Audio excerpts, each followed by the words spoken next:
Hello అండి, నేను అరుణానందగిరి. ఇక ఈరోజు మన బ్రేక్ఫాస్ట్ ఉప్మా. నేను ఉట్టిగా అనుకుంటున్నా, నిజంగానే ఉప్మా. అయితే ఈరోజు శ్రావణ శుక్రవారం తర్వాత నాగుల పంచమి రెండు కలిసి ఉన్నాయి కాబట్టి మన రొటీన్ మబ్బుల 5 గంటలకే స్టార్ట్ అయింది. మరి ఇప్పుడు పంచమి మనం పుట్ట దగ్గర పాలు పోసి వచ్చినాం. ఇక అది ఆచారంగా వస్తుంది కాబట్టి ఇంకా అది ఇక్కడ చూడండి. ఉప్మా ఈరోజు నేను ఉల్లిగడ్డ ఎల్లిగడ్డ వేయకుండా చేస్తున్నాను. ఎందుకంటే ఈరోజు శుక్రవారం తర్వాత నాగుల పంచమి కాబట్టి ఉల్లిగడ్డ ఎల్లిగడ్డ వేయకుండా ఉప్మా చేస్తున్నా. సూపర్గా వేస్తాను. ఇగో క్యారెట్ లేదు ఈరోజు, టమాటా ఉంది, పచ్చిమిర్చి ఉంది, కొత్తిమీర, కరివేపాకు. ఇక్కడైతే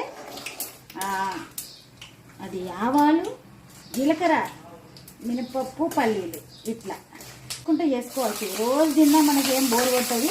అయినాక చూపిస్తా ప్రాసెస్ ఎంత కావాలి. చూడండి మన ఉప్మా ఎంత చక్కగా రెడీ అయిపోయింది చూడండి.